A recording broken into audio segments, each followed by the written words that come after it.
Hello everyone, it's me Clayson. I just finished watching Deathstroke, Knights and Dragons, the new direct-to-video DC animated movie starring Michael Chiklis as Deathstroke, Sasha Alexander as Adeline Kane, Faye Mata as Rose, and Griffin Patau as Joseph. Now, when it comes to the Deathstroke character, he's a fan favorite for many people, certainly because of his roles as both a villain in the Teen Titans animated series and for his role in being one of the most badass assassins in all of DC. So, now that he's finally got his very own movie, a lot of people are going to wonder, is it any good? Does it do Deathstroke justice? Well, it does certainly deliver the action, gore, and intense storytelling that people would expect from the character, but some overdone exposition and the fact that certain characters are jobbed out does mean there are some big flaws to an otherwise fun production. Let's get to the story, shall we? The story follows Deathstroke as after a mission in a foreign country, he ends up having his son taken away and his wife severely injured by a man by the name of Jackal. After that happened, and after his flawed attempt in rescuing his son, Adeline and Slade not only part ways, but Adeline puts her son Joseph in a school that apparently was a very bad decision, as he rotted while being a mute. So, shadows from Deathstroke's past continue to reach him, as Deathstroke realizes he has to make things right and save his son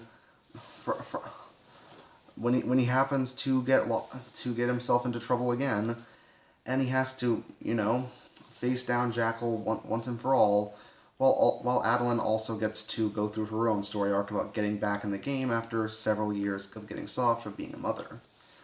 But that's the story as far as I'll let you know. The story definitely does feel like it's one of those modern-day Deathstroke comics, in that there is, in the fact that it does have a lot of the DC staples, with some of the edgier lines. It has a lot of blood and gore in the action scenes, and characters that are lesser known, like Bronze Tiger and Lady Shiva, do appear, and they are cool for the scenes they're in, but they do feel like they get overpowered way too easily by characters who aren't even Deathstroke, or ones that would feasibly be able to take them out without any problems. In favor of pushing forward the characters of Rose and Joseph. Rose and Joseph, I feel they're going to be base breakers, because some people might like them for their dynamic and what they offer to the story, whereas some people are going to feel they're overpowered without even earning it. Personally, I'm in both minds about them. I feel Rose and Joseph are decent characters, and Faye Mata and Griffin Patau do a good job voicing them, but yeah, when Lady Shiva and Bronze Tiger finally get to be in one of these movies, and when they get jobbed out so easily inside of it, it does feel a little disappointing, especially for fans of those characters. I think even Arkham Origins treated Shiva better, honestly. Now, when it comes to the animation, a lot of people, myself included, definitely are going to feel that the style definitely feels a bit too Saturday morning cartoon-like to really fit the story. Almost like Secret Saturdays meets newer seasons of Ben 10 when it comes to the style. But the action scenes actually do benefit from it, as the movements do happen to be swift and fluid.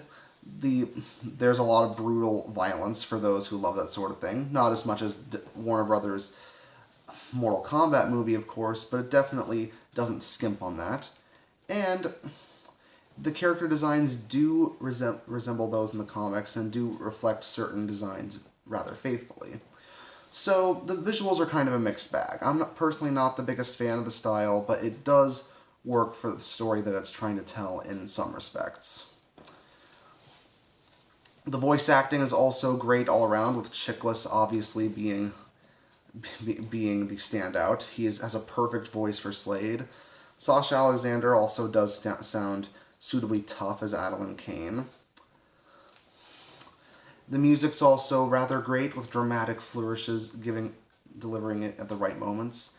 And as far as the Knights and Dragons subtitle, it's used in reference to a storybook that's referenced several times in the story. I found it a little bit cheesy, but I understand why the subtitle is there.